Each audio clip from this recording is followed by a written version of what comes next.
So One Piece chapter 1014 titled A Lifelong Ham Actor has finally dropped after a week's break. And I'm not gonna lie, it was a pretty interesting chapter, so let's get right into it. So the chapter starts off with the island of Onigashima snaking through the sky, and Kaido says to Luffy, "You managed to coach your attacks in Conqueror's Haki, however your technique left a lot to be desired." What was it? Gomu Gomu no Mi? So he's pointing a little taunt towards Luffy's, Gomu Gomu no Mi attacks. And then he says after, "It seems like you couldn't be Joy Boy either." To be honest, this whole exchange of dialogue was pretty interesting to me. First of all, he was kind of poking fun or harshly criticizing the fact that Luffy's Conqueror's coating wasn't enough to beat him. But Kaido needs to be reminded that Luffy just learned how to do it, so obviously it wouldn't be perfected. And at the point at which he did learn how to do it, he was already heavily injured from Kaido himself, was low on stamina, low on Haki from excessive use of Gear 4, so I feel like this would have been a completely different fight if Luffy learnt Conqueror's coating before he reached the rooftop. But, as we all know, that would have been not a very interesting twist, and I prefer things the way they are going right now.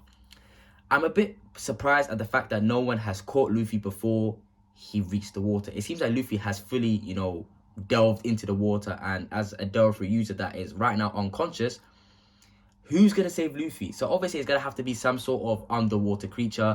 Perhaps it's the octopus we saw at the beginning of Wano. Maybe it's like an ancient sea king. We don't know as of right now, but we will get that information in the coming chapters, so we have to watch out for that.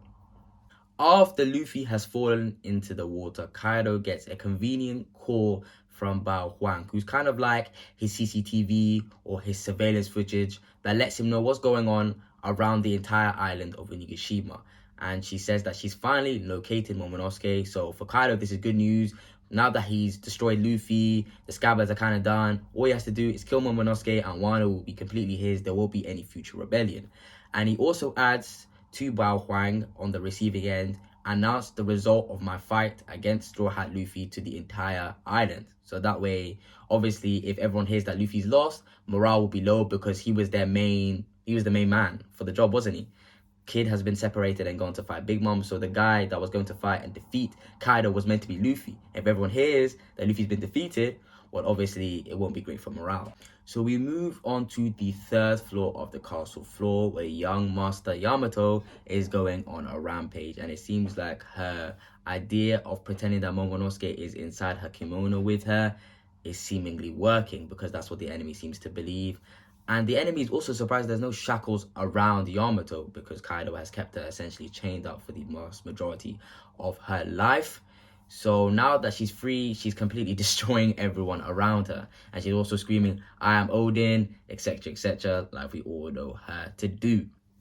Now we swiftly move on to the first floor attic, where Momonosuke and Shinobu are, and Momo is currently going through his father's journal, and he's come to the conclusion that he cannot afford to die, which means he's read something in that journal which leads for him to believe that he should remain alive, possibly to help Luffy going forward. I feel like it's something along those lines, or for him to lead Wano as the Shogun. But whatever it is, it seems like he's got a renewed purpose, a new goal, and he's decided that he needs to remain alive. And obviously Shinobu's like, of course you have to remain alive, son of Odin, etc. But of course she hasn't read the journal, so she doesn't know specifically why he must be kept alive. And at that point, Momonosuke's head starts to hurt. It seems like it's another repeat of what happened in Zou. Someone's talking to him inside his head. Back then, it was Zunisha. So is there another figure as powerful as Zunisha? We don't know. I feel like it's someone that is going to save Luffy. We don't know who that will be. It might be the octopus that's guarding Wano. It might be the ancient sea kings. It could be Joy Boy himself somehow. We don't know. I feel like there's a possibility as Luffy is descending through the water that someone will speak to him in his head. Maybe it might be Joy Boy giving him a few lines of wisdom, or it might be, some animals claiming that Luffy is their true ruler. We don't know. But I feel like Oda is going down a very interesting route, and I can't wait to see how this plays out. At the same time, on the live floor, we have Chopper in Monster Point completely flipping over Queen. I'm not gonna lie to you guys, I'm not a fan of Queen. I was never really a fan of him at all, but now, progressively, as we go down the story, I'm getting more and more annoyed with him. How is this man worth 1.3 billion? Let's be brutally honest. I know that he's really not trying too much. That's what it seems like anyway. He does continue to taunt Chopper by saying, for a guy that's meant to be winning, it seems like you're out of breath. That's all well and good. But the fact he's getting flipped over by Chopper in the first place and smacked by Chopper in chapter 1005 is a disgrace for a man worth 1.3 billion berries, or belly, however you pronounce it. I don't know if you guys have seen the Sanji fan manga or Sanji fan art where it says that Vince Smoke Sanji has defeated Queen, the man worth 1.3 billion in 2 hits. I'll put it on the screen right now. And I feel like if Sanji was to go against Queen, I feel like that'd be really possible at this point in the story, because Queen is low-key kind of weak for someone worth his bounty. I mean, Sanji, I feel like, would pack him up in a couple of hits. Like, I don't know what it is. I mean, like, the Beast Pirates All-Stars or Commanders, however you want to phrase it, have been a disappointment in general. We have King and Queen getting 2v1 by Marco, and then we have Queen getting thrown around by Chopper a bit and slapped by Chopper. Of course, you know, it seems like he's not going at his utmost hardest. But the fact he's allowing Chopper to do that, not Luffy, not Zoro, not Sanji, not Jinbei, but Chopper. I know Chopper is not that weak, but he's also not that strong as well. He's one of like the mid to low tier Straw Hats. In Monster Point, I'd say he's mid tier, maybe mid to high. It seems like Monster Point is far stronger than we realized. However, he's not one of the 4 strongest Straw Hats, and he's doing this to Queen. So I feel like Oda has to really give Queen some shine somehow.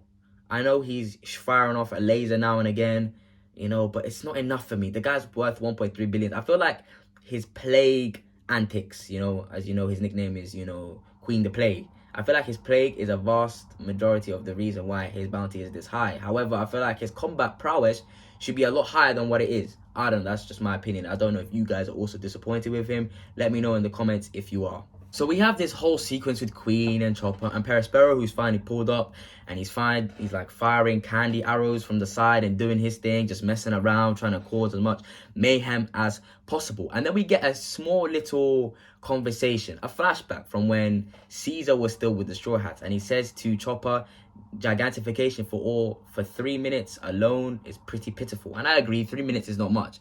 So he says, I can tweak your drug, your rumble ball, to allow you to transform for far longer. I believe the time he stated was 30 minutes. But it said that there will be some more severe side effects, which is to be expected. Increasing the time limit from 3 minutes to 30 minutes is a whole big difference. But it's important for Chopper, because going forward, the Straw Hats are going to need to have a Yonko level crew, maybe even surpass that when they become a Pirate King crew. So for Chopper to only have his gigantification, his monster point, for 3 minutes, I feel like that's lacking. So a whole half an hour is a long time.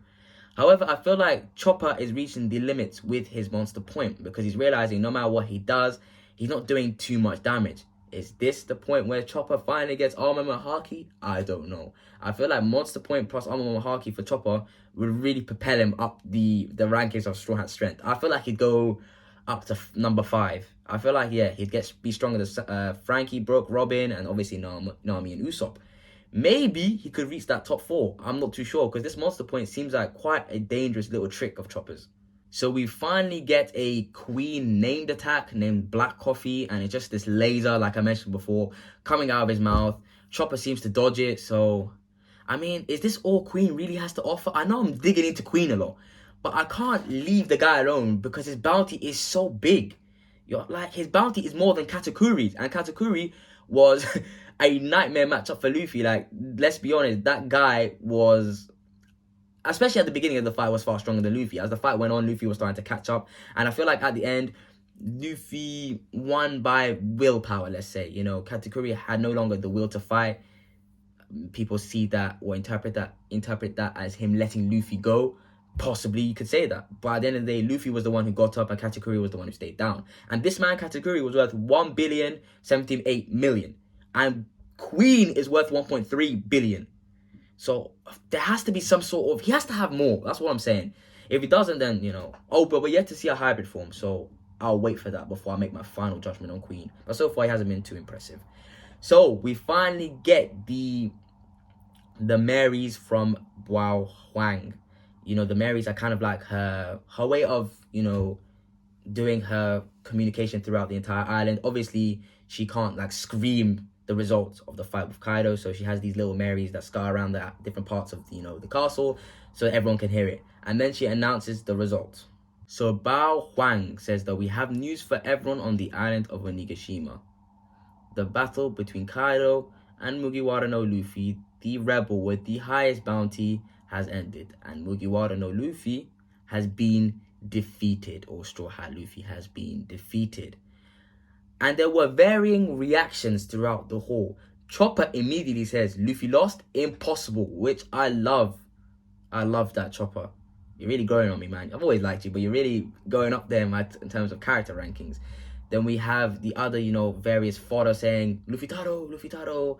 Then we have Marco just saying, Mugiwara, Straw Hat. Bao Huang goes on to say that after Mugiwara no Luffy was defeated by Kaido, his corpse was dropped into the sea. Frankie seems to have a reaction to it also. He says, what was that?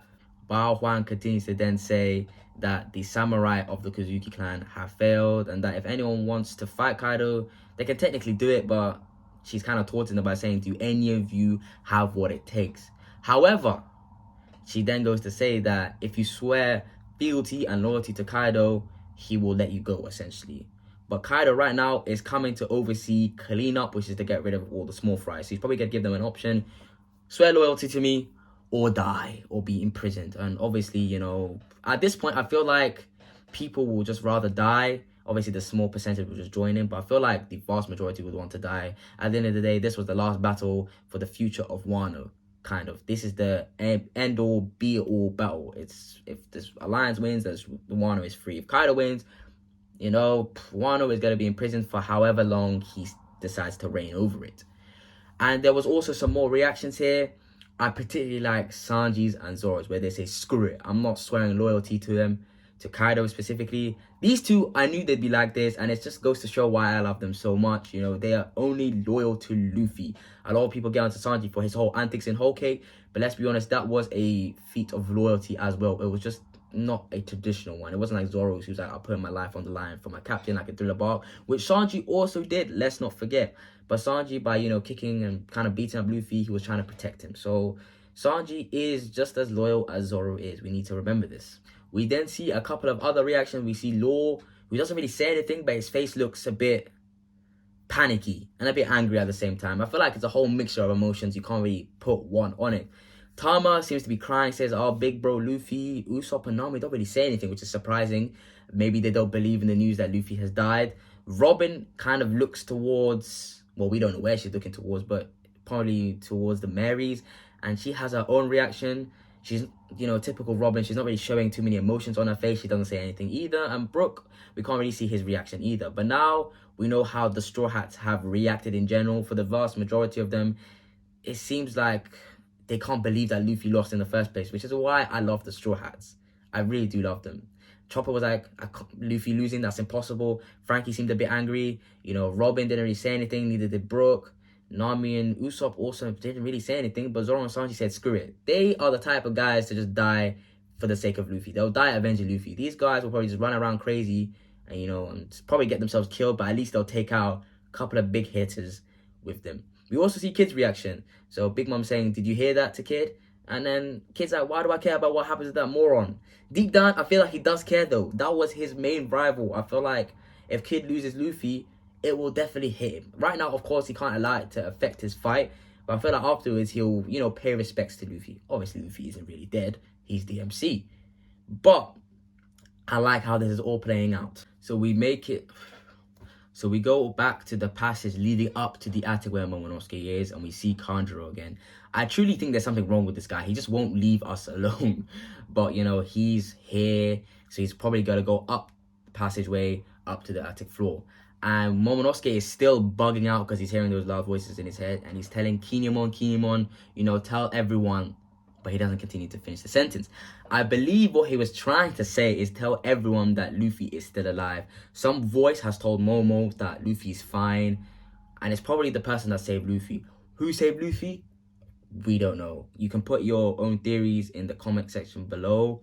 However, I want to say that Octopus, because there was something dodgy about it, but then again, it wouldn't really be a powerful ally.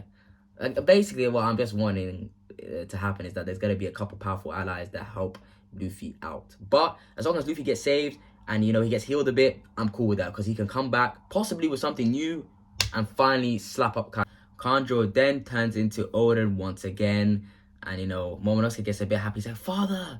Obviously, he's not aware that this isn't his actual father. Shinobu also falls for it, but Kiku gets a bit angry and says, you know, it's a fake.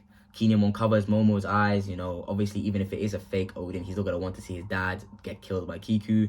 So Kiku runs towards Kanjo. He said, "How are you playing this sick farce again?" Raises the sword and does all this talk, but then still doesn't, you know, pull the trigger. Well, in this case, would it be, you know, pull down his sword? I don't know, but Kiku says, you know, you're playing a joke, but still falls for it anyway. I think Kiku's the real idiot here.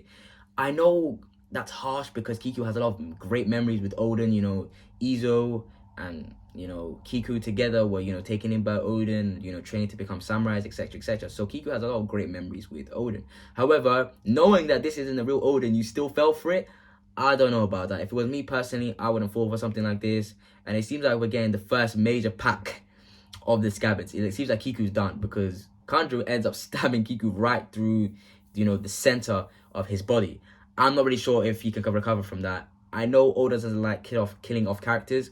However, I feel like Kiku's got to go, you know, progressively throughout this, you know, through the Wano arc and, you know, this war specifically. I felt like Kiku's necessity has been, you know, not the highest. Out of all the scabbards, I feel like if we get rid of Kiku, it won't be a big deal missing, you know, just Kiku. I know that's harsh to say, but I don't know if you guys agree with me with that one. Then Kiku dramatically falls into Kinemon's arms, and then, you know, Kiku does a little speech saying the dawn of Wano is near. I can sense it. I don't know how that's really possible. Maybe when you die, you feel things that you really shouldn't be feeling, but I don't know. Then Kinemon gets real angry and destroys Kanjo, I'm not gonna lie. But it seems like Kanjo has a reaction that I was not truly expecting. It seems like he's somewhat happy. He says, like, I'm thankful and grateful that someone's finally putting an end to the performance, which was my life. And I guess it was good that it was you, Kinemon, because you played the role of my best friend. I'm not gonna lie, kind of emotional, but yeah, finally we put an end to the whole Kanjuro mayhem. So it seems like Kiku and Kanjuro are the two packs within the scabbards. I feel like they're both dead. Well, they should be dead. I know for a fact Kanjuro is dead because that speech was of someone that is about to die. Same with Kiku. So I feel like they're both dead. I hope they're dead. We really did need some deaths in the scabbards. And I feel like if out of all the original 9 scabbards, if these two were to die, I don't really mind. If Ryza was also to die, I wouldn't mind too. They're kind of the 3 I wouldn't mind dying. You know, I know Ryza has nothing to do with this. I had to add that in because I just don't like looking at the guy. Then, out of nowhere, Kaido pulls up. I don't even know how he came so quickly, but then again, this is Kaido, and he probably knew their location due to Bao Huang's, you know, Marys. So he pulls up. Keenan was like, Shinobu, take Momonosuke and run for like the 50th time this has happened. You know, Momonosuke is crying, says, Kinemon. And Kaido unleashes his club, coats in Conqueror's Haki, and brings it down on Kinemon. I'm not gonna lie, this doesn't look like a great ending for Kinemon. I feel like Kinemon, I don't want to say Kinemon's dead, but I feel like Kaido has done enough to completely take Kinemon out of this war. That's what I hope. Kinemon, out of all the scabbards, is the one I really need to be alive. He's kind of the leader of the scabbards, and I feel like with his relationship with Luffy, the Wano and Luffy could, you know, develop a great relationship as allies going forward. Perhaps, you know, some Wano samurais control the Straw Hat fleet in the future. So we need Kinemon for that. So I hope Kinemon isn't dead. The chapter then ends with the narrator saying, the island of Onigashima looms over mainland Wano. It seems like finally, after all this time and chapters, the Onigashima has finally reached the mainland. I think, in particular, Kaido is going for the capital, the flower capital. I feel like he's going to drop the island of Onigashima purely on the capital and just ruin the festival. But then again, I feel like that could cause a lot of problems. How would Luffy come back? Because he's in the sea quite a long way away from there. But I don't know. All in all, that was a great chapter. I'm glad, you know, that Oda took a break to write something like that. Because I feel like we have to remember, you know, Oda is not a machine. He's a human with a disgusting work rate and, you know, work schedule. So the guy works all day, every day, probably, You know, it's been revealed that he does work quite a few hours. So we gotta give the guy some breaks now and again so he can finish writing the story. We don't want a repeat of Hunter x Hunter, you know, and the author, you know, Togashi getting, you know, sick and stuff. We don't want that to happen with Oda. So let the guy take his breaks. He'll finish the story eventually, and it's gonna be a masterpiece regardless. What would I rate this chapter? I would give it a solid 9 out of 10. It's at least a 9 out of 10 in my opinion because of the settings we're getting. We know Luffy's lost, but not really lost. He's not dead at least. Well, I think we know that for sure. Let's be honest. Is Luffy going to be dead? No, he's not. But there's a lot of interesting themes and points to be made in this chapter and going forward. Who will save Luffy? You know, what will be the fate of Kinemon? What will Momonosuke do now? I feel like Momonosuke might transform into his dragon and go after Luffy or something like that. You know, how will the rest of the Straw Hats deal with the sudden news that Luffy is technically dead? I know a lot of these guys don't want to believe it, but what will they do now? Zoro right now is in a full body cast. He can't do 9. Is it time for him to break out of it with 20 to 30 broken bones? I feel like Chopper has to go heal Zoro quick. I feel like this is how things may play out. Chopper is struggling against Queen, but maybe it lands one hefty hit on him, maybe help due to the help of Marco. Then Chopper goes over to Zoro, heals him.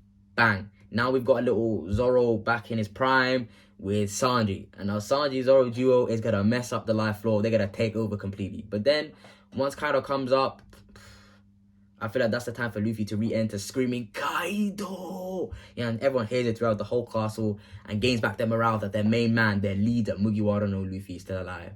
I don't know, man. I just feel like there's a lot of potential. I can't wait to see what the next chapter is gonna hold for us, and there's no break. Chapter 1015 is sure to be a banger.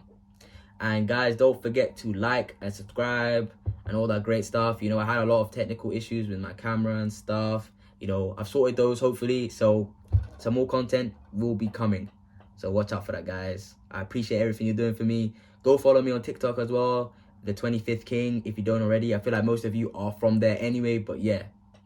Take care, guys. I hope you have a lovely day, weekend, and life.